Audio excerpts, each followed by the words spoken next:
Today on Power Supply, we're going to start tying the whole big picture together with ReadySet, and we're going to focus on uncovering hidden costs in the OR, specifically around reducing that off-contract spend, addressing bill-only errors, which really can be a huge struggle for healthcare organizations today, and then also mistakes that are around utilization and getting that tied up.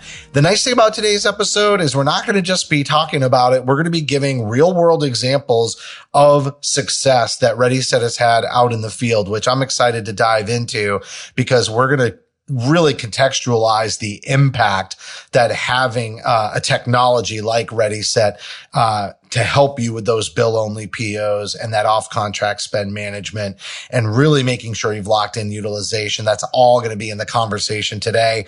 So stay with us. We're going to be right back after a short break with Brendan Shaw and Matthew Rechin.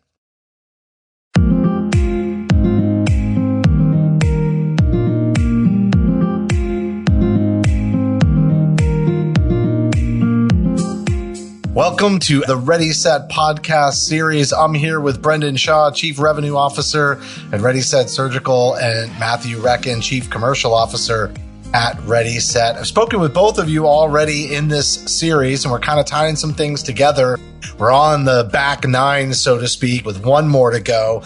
The next episode will be with Mark Van Summeren as we tie everything together. We'll tease that a little bit more later in the episode, but our last episode was really talking about getting compliance and clarity through connected technology and integrations. That was with Jay McDonald, AVP of Channels and Partnerships at Green Security. So today, we're going to get into exposing and reducing that off-contract spend. We're going to be talking about bill-only errors and utilization mistakes, and we're going to dive into analytics as well. So, gentlemen, welcome back to the podcast. Rex, let's start with you. Tell everybody a little bit about yourself. Yeah, sure. Thanks, Justin. Great to be with you again. Yeah, I'm Matt Rechin. I've been with ReadySet for almost 7 years now, over 6 years. Prior to that, ran the infection prevention business over at Steris for about 12 years. So work closely with ReadySet clients to make sure they're getting full use of the application to really drive home their ROI. And Brendan, how about the same from you? I know people are familiar with you by now in the podcast series, but just in case, a little bit about your background. Yeah, thanks, Justin. Glad to be here as well. Chief Revenue Officer. Been here just a little bit over 3 years and really work with our entire team to work with clients on providing value and getting our solution out in the industry. All right, so I teed this up talking about reducing that off-contract spend and the bill-only errors that can happen, utilization mistakes, and it really has kind of a hidden impact. And so we're going to be talking about how we can analyze metrics like cost per case and get visibility into what's being lost. And what's really nice about this episode is we're going to be talking about it in the context of some real-world examples, like how this actually happened. So for the first case study, we're going to be talking on that topic of off-contract spend and its hidden impact. Matt, why don't we start with you? Kind of paint the picture for us on this. Like, why is it so hard to see this in today's healthcare supply chain? Yeah, it's a great place to start. And actually, I'm going to pick up on what you use to describe it, but a hidden impact. Oftentimes, these off-contract items are coming into the OR and nobody has any visibility that those items are coming in typically at a significantly greater cost than a very similar item that is on contract.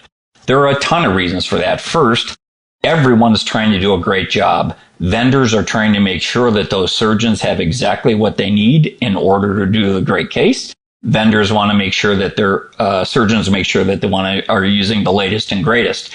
So typically what happens, vendors in trying to do a great job, they go to surgeons and say, hey, I've got a great new device here that we can provide you. And I'd love to do it the next time you're going to do a total knee. And the surgeon will invite that vendor to bring those things into the OR. The downside of that, and where the hidden part comes in, is that no one in supply chain or billing has any clue that those things are coming into the OR until it gets invoiced. And at that point, it's like, oh my gosh, you've spent oftentimes 30, 40, even 50% more than what you would have spent had you found a similar item that is on contract. We have a great client out at University of California at Irvine. We've been working with them for almost a year and a half now. This is a great example for them. They said right up front, we don't want these things coming into our OR. We want that visibility up front. And what's great about the ReadySet application is with our advanced scheduling, we are also able, through our integration into the contract database, we can provide that visibility and those alerts well in advance of the case so that someone from the materials team or the OR team can have conversations with the surgeon, let them know that there is a like item that is on contract, which leads to significant savings. At University of California, Irvine, just as an example, we've already alerted them to over $28 million of off-contract items that were coming into their OR. So you can just imagine how quickly those numbers begin. That's over, less than 18 months. So you can imagine how quickly those things begin to pile up. And again, operative word there is hidden. It's also really hard to walk it back. The more proactive you can be in this situation, the more impact you can have on staying on contract with your spend. Because, once you start to see it, if you don't actually get visibility for 90 days, I think people know, like, oh, I got in with this surgeon. Now I'm in with this surgeon. Now I'm in with that surgeon. And then you're trying to undo that as a supply chain leader. That can be very, very difficult. You bring up a great point because it is not necessarily a hidden cost, but as you mentioned there, they're not finding out until after that item is used. And obviously once it's used, it's in a patient. So, you're paying that higher premium. So again, catching it up front, and then you don't have that 60-day or 90-day lag where it's actually in a patient and being billed. Let's talk about the billing part of it, which is bill only. And so it's not just an issue of whether or not something that's off contract is coming in. That also help, that scenario is a struggle with managing pricing, but there's also all kinds of errors in the billing. And because again, that you're seeing this after the fact, those errors sometimes slip through reconciliation. And so, Matt, we'll go back to you on this one too, but talk a little bit about how that happens and why it's different than simply the conversation around off-contract spend management. Yeah, sure. Brendan and I, it's funny, Brendan and I gave a presentation about this just over a week ago around this kind of topic. And again, everybody's trying to do a great job. The bill-only process at most hospitals is typically a manually driven process.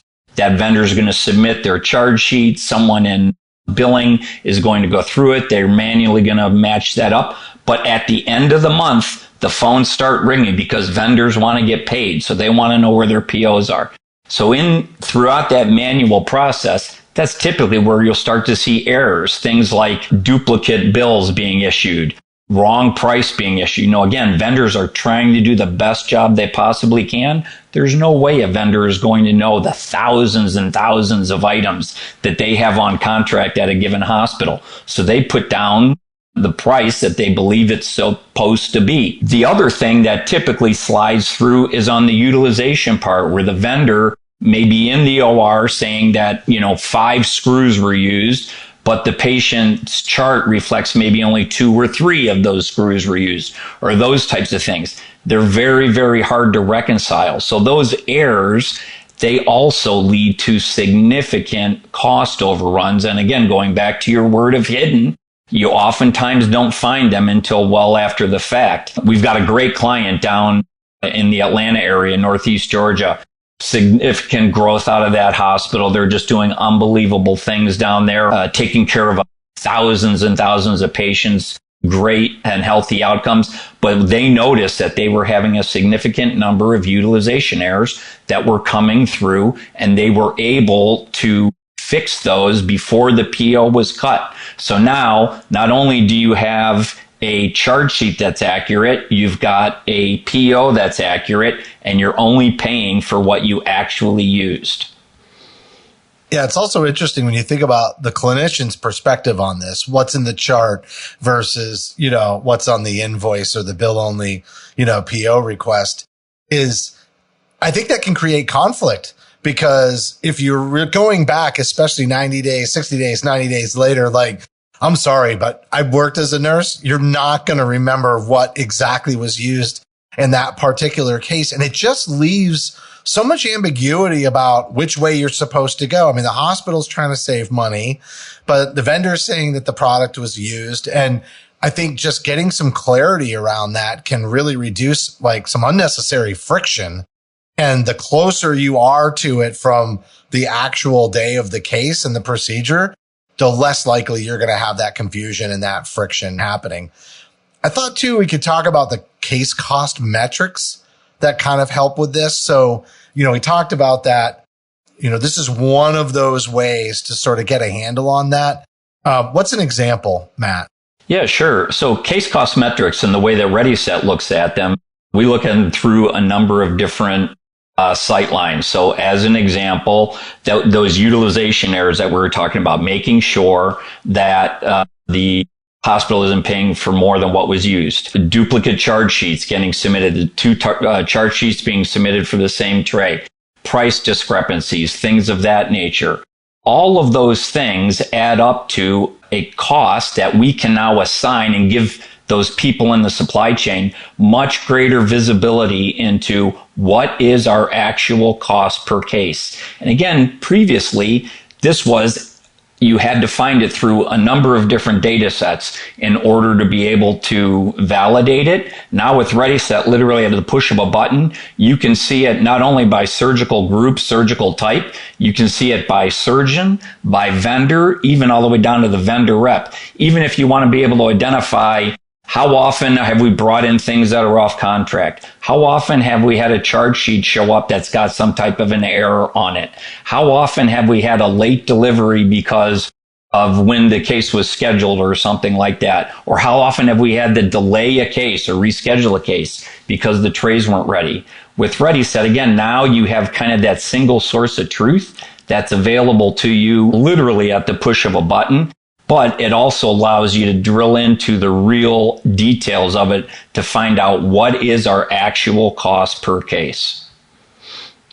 And anything you'd add to that before we kind of bring in the finance team into the picture?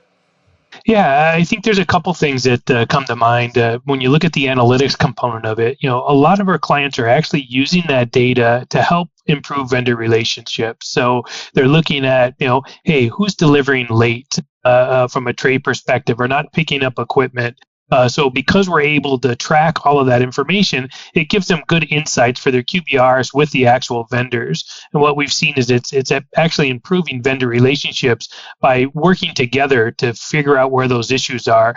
Did we alert them late to the case, and that's why they're late coming in? Was there a product issue? So we're really kind of helping increase vendor relations. At the same time, we're helping the hospital optimize their entire operation.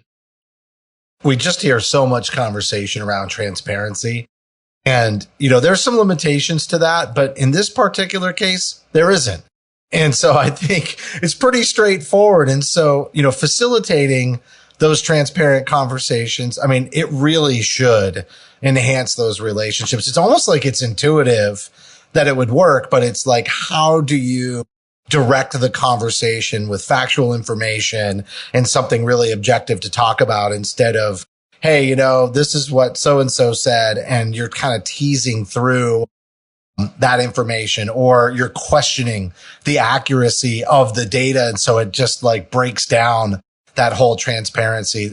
I can see where this is really facilitating some solid conversations. And I want to talk about the finance picture now too, Brendan, because, ultimately, finance is going to be looking at this. Finance just looks at the organization through a completely different lens, even though a lot of times supply chain will report up to the CFO. There's a difference between contracted and realized savings.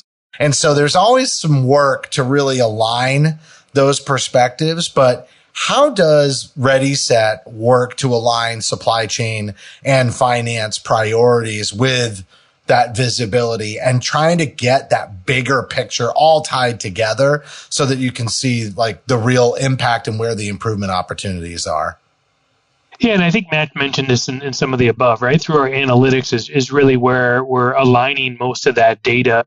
But I think you'll find a couple different things that are helpful. From a scheduling perspective, obviously we're giving advance notification out to the OEM community, and we're tracking what they're bringing in to the facility, and we know that ahead of time. So that's where we're kind of looking at what's off contract, what they're bringing in is in the item master. So that really kind of helps us identify some of those financial leakage or financial gaps up front. Then once it actually physically comes in on site, you're using our kiosk and other components to check that in. Again, making sure we're eliminating any sort of item sneaking in that may be off contract. So that's really kind of the first step in making sure that we're tracking everything from a cohesive perspective before the case. As you mentioned before, if you're waiting 60, 90 days post-case, there's no way to go back on that information. So we're trying to catch it up front to make it most efficient from a billing perspective. Then when we actually complete a case, we move right into billing. So the delay you talked about before, typically we're billing and invoicing within 24 hours post-case. That could typically take from a regular organization doing it manually up to 60, 90 days. And several things happen at that point. If you go over a 30-day time period, you're starting to get less from a reimbursement perspective. If you're not paying your vendors within the 30, 60-day time frame, you could be subject to things like credit holds. So a lot of that factors into some of the soft costs that we see with a solution like ourselves. And then obviously as we track all of that information in our dashboards, it's all readily comparable and usable through the dashboards. So as Matt had mentioned earlier, the cost per case, you can look at what surgeons are performing total knees and compare those surgeons against each other. So you can quickly see where things come out from, who's saving the most from a hospital, who has a higher ROI or net value to the hospital. With Metro Health, which is one of our hospitals there in the Cleveland area, within the first 90 days, one of the other significant savings, which we can't track, that they were able to analyze is hours saved from a labor perspective. They had over 1,000 hours in the first 90 days that we're able to reallocate because they're automating a lot of those processes. So again, there's a lot of other costs that go above and beyond what we can track within the application dashboards that the hospitals see through the solution itself. I just love that you have examples of customers that are willing to be named. That says a lot about your solution and what you've done to support, this area of opportunity, I guess, in healthcare. I mean, bill only PO is probably one of the most difficult problems to solve. And yet here you are leaning in and clearly making an impact. Now, I know we can't talk about every customer for lots of reasons. But so I think this last example is blinded, but I'll just assure everybody listening, it's a significant customer for you all, and you've had an enormous impact on their organization. And so I think one of the questions that always comes up when you start talking about savings and savings opportunities is, especially for the clinicians, they're worried about sacrificing quality. And so you saw this whole movement in supply chain, and I think even ARM CQO movement, cost, quality, outcomes, value-based purchasing. These are all initiatives to say, let's pull the clinicians in and let's make sure that we're not sacrificing quality so that they can feel good about the care they're providing to the patient. But at the same time, it is the patient's money. It's the community's money. And so balancing that sometimes it can feel like walking on a tightrope.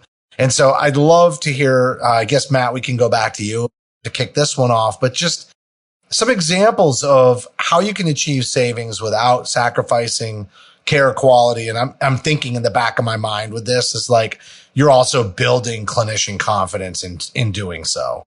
Oh, 100%. There's not a clinician out there that hasn't been asked to do more, particularly, since COVID, the fallout from COVID. I don't think you can, read anything online that doesn't talk about the number of people that feel overworked, getting more thrown onto their plate.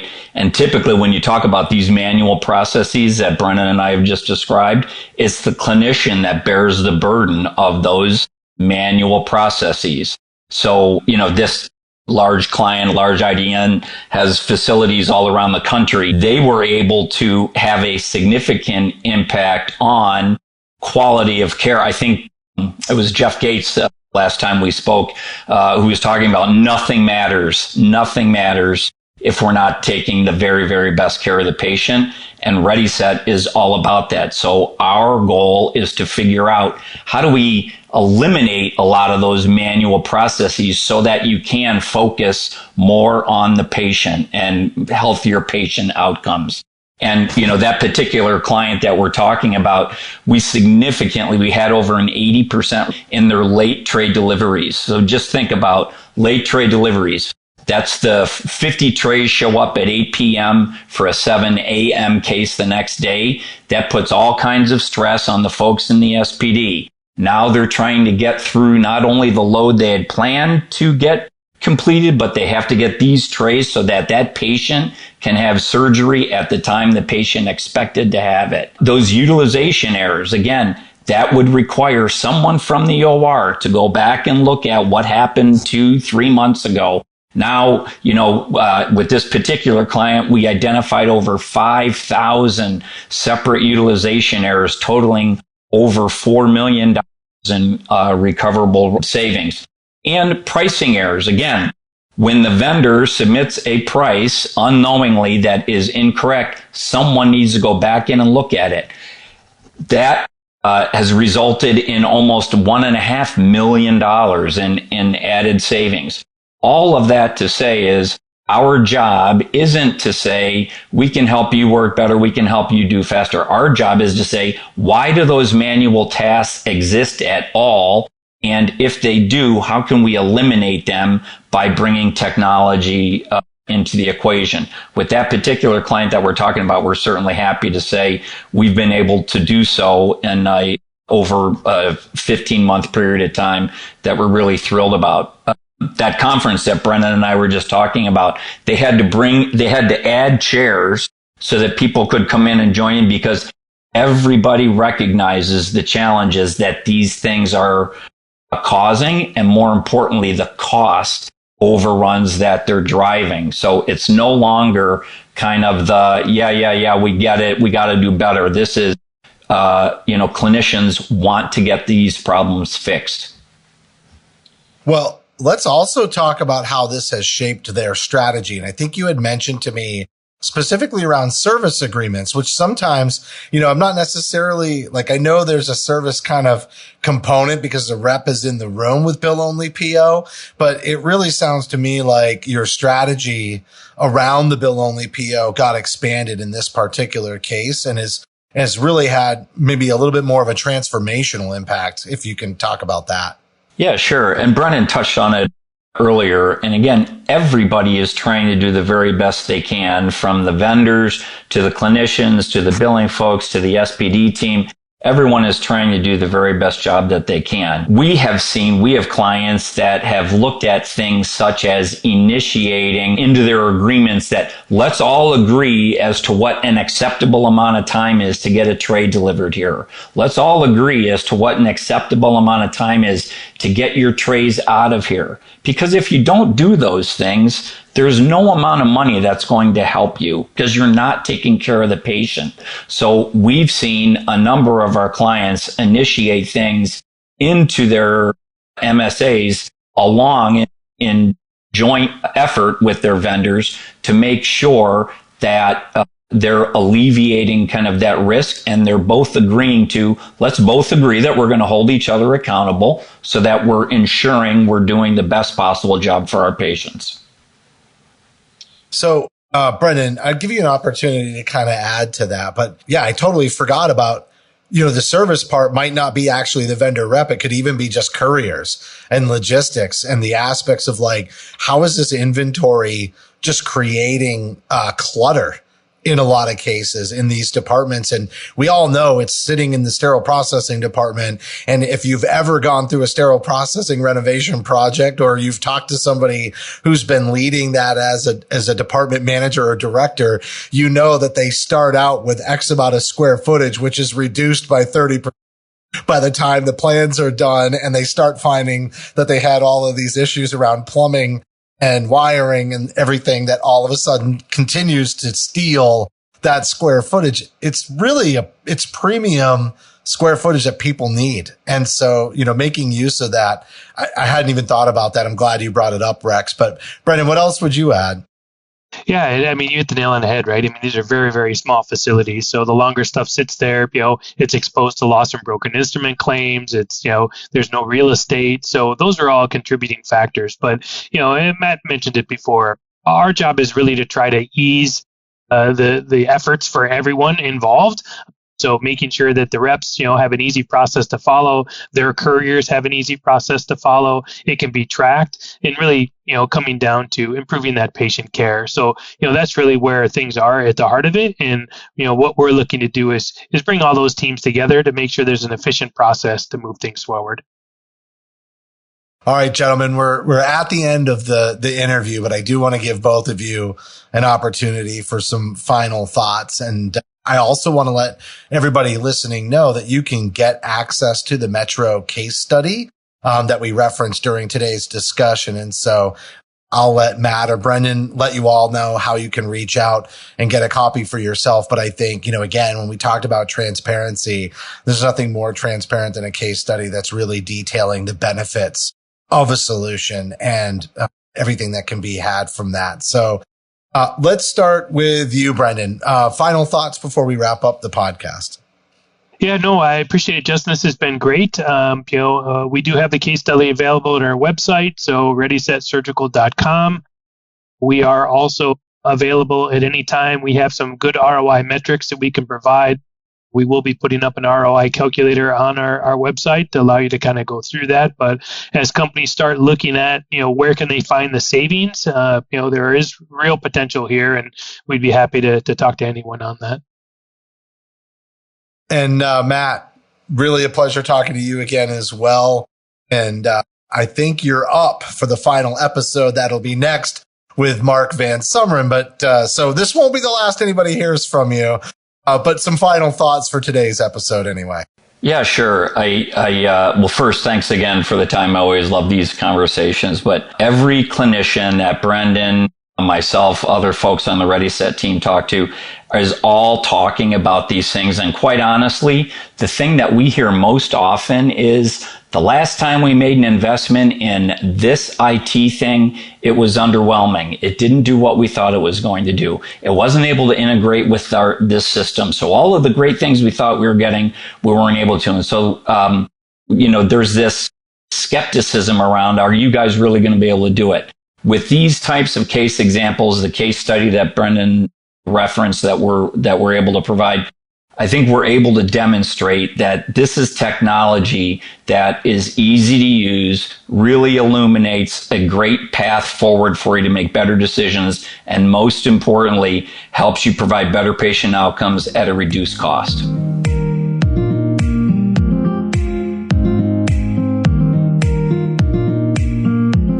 That was Matt Rechin, Chief Commercial Officer, and Brendan Shaw, Chief Revenue Officer at ReadySet Surgical. And today we were talking about uncovering the hidden costs in the OR. We're really starting to tie the whole podcast series together, and we're really just teeing it up for a good friend of the show and ReadySet Surgical. His name is Mark Van Summeren, and I think he's been a 3-time guest on Power Supply. You ought to be familiar with him if you are a longtime listener. He's the managing director at Health Industry Advisors. So definitely make sure to be on the lookout for the final episode in this podcast series with ReadySet Surgical.